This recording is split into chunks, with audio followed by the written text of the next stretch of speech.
Varicose veins కి సరైన చికిత్స కోసం సంప్రదించండి ఎవిస్ హాస్పిటల్.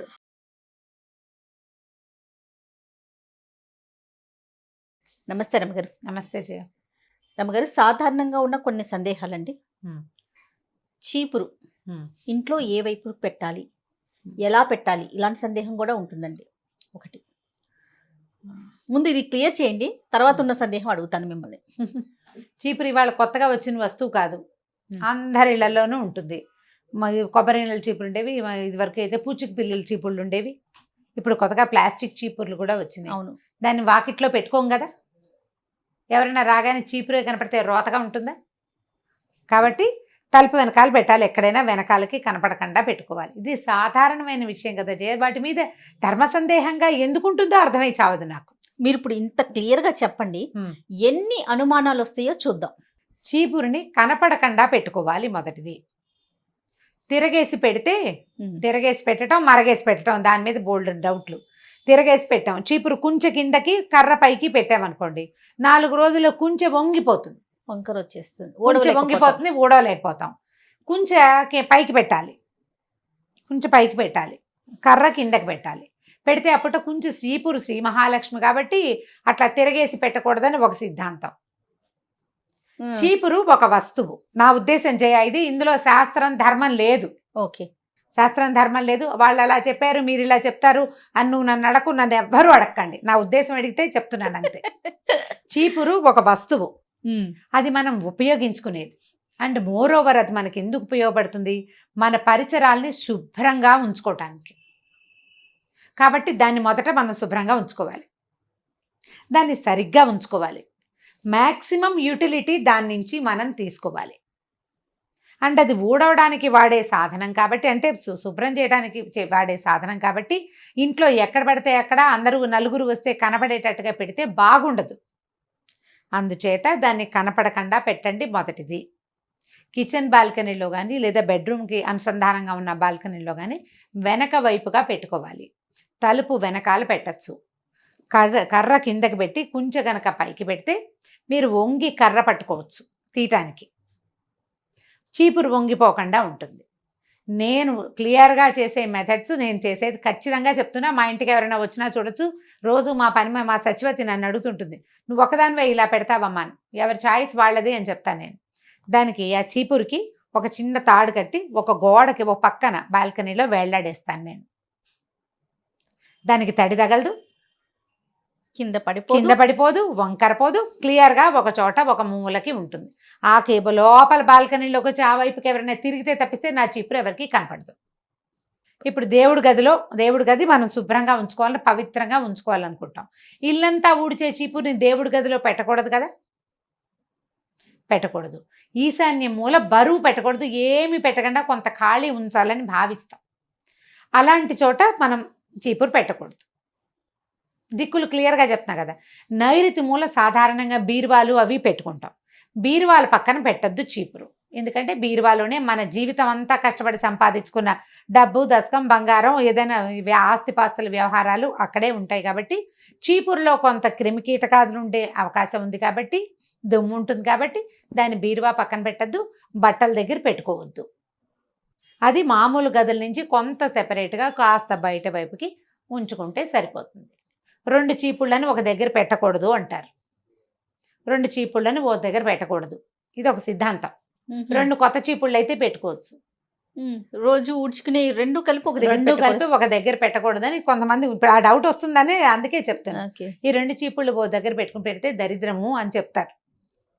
ఏం లేదు, ఓ పాత చీపురు ఓ కొత్త చీపురు పెట్టామనుకో, ఒకటి వాడుతున్నాం, కొత్తది ఇంకోటి తీసాం, పాతది పారేయం, కొంచెం కుంచుందిలే ఏ వరండావో ఊడ్చుకోవచ్చు అని పెట్టాం. అవును, అది ఉంచుకుంటాం, వరండాలు జిమ్కోవడానికి, కొంచెం బూజు జిమ్కోవడానికైనా ఉంటుంది అని ప్లాన్ చేసి కొత్త చీపురేమో ఇల్లు ఊడ్చుకుంటాం, ఇదేమో బాల్కనీలో వాకిలో ఊడవడానికి పక్కన పెడతాం. ఇప్పుడు ఆల్రెడీ బాగా పాతబడిన చీపుర్లో కొంచెం ఎక్కువ జర్మ్స్ ఉండే అవకాశం ఉంది. అవి ఆటోమేటిక్గా కొత్త చీపుర్లోకి వెళ్తాయి, అందుకు వద్దంటారు. కాబట్టి పాత చీపురు బయట పారేసి కొత్త చీపురు తీసుకోండి. ఇల్లు తుడిచే గుడ్డలు అవి కూడా మనం ఇల్లు తుడుస్తాము, ఒక బట్టతోటి ఇల్లు తుడుస్తాము, గట్లు తుడుచుకుంటాము. అవి ఎవరైనా వచ్చే వాకిట్లోనే పెడితే బాగుంటుందా చూడ్డానికి? నీట్ ఫీల్ రాదు కదా. అలుగుగుడ్డలు కనపడుతుంటే రోతగా ఉంటుంది, ఇల్లు బాగోదు. అందుకని వాటిని కనపడకుండా ఉంచుకుంటాం. చీపురు శ్రీ మహాలక్ష్మి అని ఒక మంచి పాయింట్ ఉంది, దాన్ని తొక్కకూడదు. అవునండి, దాటకూడదు, తొక్కకూడదు, తొక్కకూడదు, దాటకూడదు.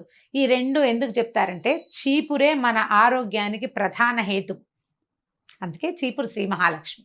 ఆరోగ్య లక్ష్మికి కారణమైంది చీపురు. దాన్ని దుమ్ము తుడుచుకుంటాం కదా, మరి అలాంటి వస్తువుని కొంత పవిత్రంగా ఉంచాలి కదా. తొక్కితే ఏముంది, చీపురు నలిపోతుంది, విరిగిపోతుంది. దాంట్లో ఏదైనా ఒకటి అరా జర్మ్స్ ఉంటే వాటి దారిన లేకుండా ఇంటి మధ్యలో వేసుకుని తొక్కేమంటే కాళ్ళకి పట్టేస్తాయి అవి. అవును, అందుకు ఆ పని చేయకూడదని జయ మనకి పాతకాలపు పద్ధతులన్నీ మనకి భయాన్నో భక్తినో కలగజేసి మాన్పించేందుకే చాలా మటుకంటే చెడు పనులు చేయకూడని పనులు మాన్పడం కోసం భక్తి లేదా భయము ఈ రెండు భావాల్ని ప్రవేశపెట్టారు. అవునండి, అదైతే 100%. చీపురు పరిశుభ్రంగా ఉంచుకోవాల్సిన వస్తువు, ఎందుకంటే అదే మన ఇంటి శుభ్రతని కాపాడుతుంది. కనపడకుండా పెట్టుకోండి. నా మెథడ్ అయితే నేను వేళ్లాడేస్తాను ఖచ్చితంగా, అందులో ఎటువంటి డౌట్ లేదు. బాగుందండి మీ ఐడియా, సూపర్. ఇప్పుడు బాల్కనీలో పడుకోబెట్టడం. ఏం చేస్తారమ్మ గారు? పుల్లల చీపురు కూడా అంతే చేయ, అంటే కొంచెం ఎత్తులో డస్ట్బిన్ పెట్టుకోవడానికి ఒక కార్నర్ ఉంది, ఆ కార్నర్ పైన పెడతాను. నీళ్లు శుభ్రంగా ఏదైనా తడి ఉందనుకో, నీళ్ళు కారిపోతే చీపురు ఆరిపోతుంది. ఓకే, చీపురులో తడి ఉండదు. కొంచెం కిందకి పెట్టామనుకో, పుల్లల చీపురులో తడి ఉండి కొంచెంతా నానిపోతుంది. అవును, 2 రోజుల్లో వాసన వస్తుంది. మనం ఆ బాల్కనీ వాటితోటి తుడిచామనుకో, ఇప్పుడు ఆ వాసన వల్ల వచ్చేటువంటి ఏ రకమైన బ్యాక్టీరియా అయినా మన ఇంట్లోనే వాసన వస్తుంది, అడుగులు విరిగిపోతాయి. వాసన రానివ్వకూడదు. వాసన వచ్చిందంటే బ్యాక్టీరియా, అంతే. వాసన రాకుండా ఉండాలంటే చీపురు ఆరిపోవాలి. శుభ్రంగా కడిగేసి దాన్ని ఎక్కడైనా దాన్ని కూడా కొంచెం పుల్లల చీపురు టైట్గా కట్టేయాలి. ఒక తాడు కట్టి వేళ్లాడేస్తే తడి ఆరిపోతుంది. తడి ఆరిపోతే ఇంకా అనారోగ్యం లేదు, ఇంకా అందులో డ్రై అయిపోతుంది కదా. తడి ఉండేసరికల్లా మనకి బ్యాక్టీరియా డెవలప్ అవుతుంది. జాగ్రత్తగా చేసుకోవాల్సినవి ఇందులో భక్తి మీరు ఉంచుకోండి. కావాలంటే మీకు అలవాటు ఉంటే కనుక మన ఇళ్లలో ఉన్న పద్ధతులు కాదు, మేము ఇలాగే పెడతాం, మా అమ్మగారు ఇలాగే చెప్పారంటే చక్కగా చేయండి అమ్మా, మీ అమ్మే కరెక్ట్, మీ అత్తగారే కరెక్ట్. నా విధానం అయితే ఇది. నేను ఏమనుకుంటా అంటే ఇల్లు దాన్ని శుభ్రం చేసే వస్తువు, దీన్ని బాగా ఉంచుకోవాలి అంతే. రెండో ప్రశ్న, అద్దం పగలకూడదంటారు. ఒకవేళ పగిలిన అద్దాన్ని మనకి టైం కుదరక దాంట్లోనే చూసుకుంటే అశుభం జరుగుతుంది అనేసి అంటూ ఉంటారు, ఏమంటారు? అద్దం పగలటం ఏంటంటే అశుభ సూచకం అంటారు. నిజమే, అశుభ సూచకం ఎప్పుడవుతుంది? అది ఏదైనా ఒక్క చిన్న నెరుసు పగిలింది, మన అన్నంలో పడచ్చు, బియ్యంలో పడచ్చు, కాలి కింద పడచ్చు, మన కర్మగాలి కంట్లో పడచ్చు, ఏ పిల్లాడో తొక్కచ్చు. ఎన్నున్నాయి? ఇన్ని ఉన్నాయా? అందుకే అశుభం అద్దం. ఓకే, చూడ్డానికి వాడే వస్తువు చక్కగా క్లియర్గా కనపడేటట్టుగా ఉండాలి. అద్దం పగిలిన అద్దంలో మొహం చూసుకుంటే ఏం బొట్టు కట్టుగా పెట్టుకున్న ఇట్లా ముక్కగా కనిపిస్తుంది. మన మీద మనకే అయిష్టం వస్తుంది కాదు, మొహం అలా కనపడుతుంటే. అద్దం ఎందుకు? మన మొహం మనం క్లియర్గా చూసుకోగలగడానికి. అందమో అది అందం లేదు. ప్రతి వాళ్ళు అందంగా ఎలా ఉంటారు? వాళ్ళమే అందం కదా. ఇప్పుడు అంటే మన ముఖాన్ని మనం పూర్తిగా చూసుకోగలగటం, ఆ అవకాశం లేని అద్దాన్ని ఇంట్లో ఉంచుకోకూడదు. ఆ అద్దమే మన తాలూకు భరోసా. బాగానే ఉంది నా మొహం అని నువ్వు అనుకోవటానికి భరోసా అద్దమే కదా. కంట్లో ఏదో పడింది, చూసుకోవాలి, అద్దం కావాలి. నువ్వు బొట్టెట్టుకోవాలి, కాటికి పెట్టుకోవాలి, మొహాన్ని పౌడర్ రాసుకోవాలి, ఏదో మెళ్ళో వేసుకున్న వస్తువు చూసుకోవాలా వద్దా? మరి చూసుకోవడానికి అర్థం కావాలి. అది ముక్కగా ఉంటే ఏం కనపడుతుంది నీకు? నీ తాలూకు అపీరెన్స్ మీదే నీకు డౌట్గా ఉంటుంది. అంతే, కరెక్ట్. అందుకు దాన్ని ఉంచుకోకూడదు. విరిగిన అద్దాలు, పగిలిన అద్దాలు ఇంట్లో ఉంచుకుంటే గనక మన మీద మనకి అనుమానంగా ఉంటుంది. అద్దం కూడా మహాలక్ష్మి స్వరూపమే. మహాలక్ష్మి మన మీద మనకి ధైర్యాన్ని ఇస్తుంది. నీ దగ్గర 100 రూపాయలు ఉంటే 100 ఉంది అనుకుంటావు, 1000 రూపాయలు ఉంటే 1000 ఉంది అంటావు, 1,00,000 ఉంటే 1,00,000 ఉంది నాకేంటి అనిపిస్తుందా?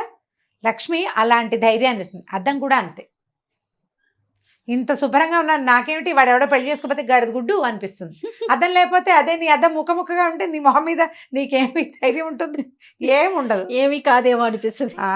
అందుకని దాని మహాలక్ష్మి అని అదని కాదమ్మా. మనం ముఖం చూసుకోవాల్సిన వస్తువుని సరిగ్గా ఉంచుకోవటం మనకి అవసరమైన వస్తువు కదా. ఇది పగిలితే వెంటనే పగిలితే రీప్లేస్ చేయండి ఇమీడియట్గా. పగిలిన అద్దాల వల్ల పొరపాటున మన చెయ్యి తగలచ్చు, తెగచ్చు. ఏ పిల్లలో పెద్దవాళ్ళో వేళ్ళు తెగిపోవచ్చు.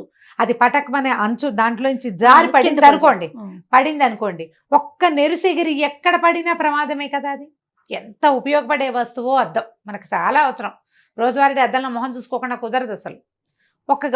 ఒక పలకైనా ఇది మనం మొహం చూసుకునే అద్దమే గుచ్చుకుంది అనిపిస్తుందా మనకి?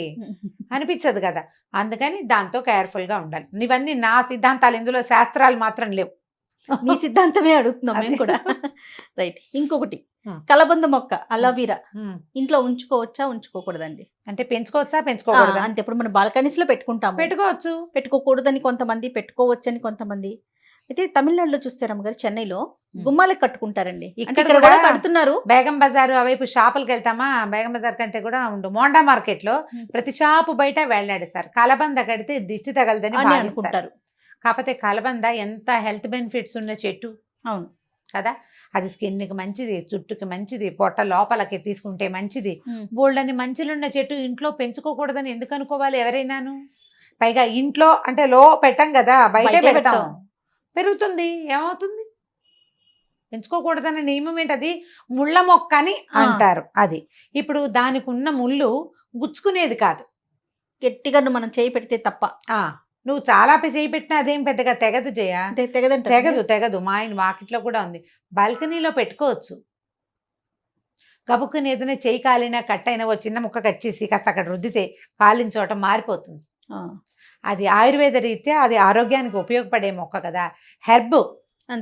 అంతేగా, హెల్త్ హెర్బ్. దాన్ని ఉంచుకోవచ్చు మనం, ఎందుకు ఉంచుకోకూడదు? అంత అనుమానం ఏం పడక్కర్లేదని అనుకుంటున్నా. ఇప్పుడు ముళ్ళ మొక్కలు అంటే క్యాక్టస్లు అవి పెంచుకుంటున్నారా? ఇళ్లలో పెంచుతూనే ఉంటారు క్యాక్టస్. అసలు ముళ్ళ మొక్కలే పెంచుకోకూడదు అంటారు. మరి అవన్నీ పెంచుకుంటూనే ఉన్నారా ఫ్యాన్సీగా? వాటి వల్ల వీసమెత్తు ఉపయోగం లేదు. సౌందర్యం కూడా ఏమో నాకైతే ఏం అనిపించదు. కొంతమందికి ఇష్టం, ఆ ముళ్ళుగా ఉంటుంది, ముద్దుగా ఉంది, బాగుంది, ఇట్లా చిన్నగా వస్తుంది, దాని నిండా ముళ్ళు ఉంటాయి. అదేవిడ బుడుంగు మనం మొలిచినట్టు ఉంటుంది, బాగుంటుంది. ఒకళ్ళకి నచ్చుతాయి అవి, వాళ్ళ ఇష్టం అది. ఇప్పుడు ఇది ఆరోగ్యానికి ఉపయోగపడే ఒక మొక్కని ఎందుకు ఉంచుకోకూడదు? పోనీ మీకు ఉంచుకోకూడదు అనిపించింది, ఇది పెట్టుకున్నాక నాకేదో అశుభం జరిగిందని మీరు భావించారు, తీసేయండి.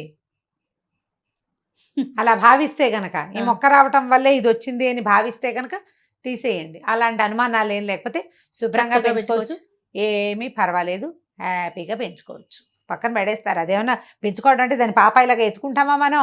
ఏదో కుండీలో పడేస్తాం, దాని దారిన వస్తుంది, దానికి ఎరువు ఎక్కర్లా, ఏం వేయక్కర్లా, వాటర్ కూడా మనం ఇవ్వక్కర్లేదు. ఏ నీళ్లు ఇవ్వకపోయినా దాని దారిన అది పెరిగే మొక్కకి ప్రశ్న ఎందుకు అసలు?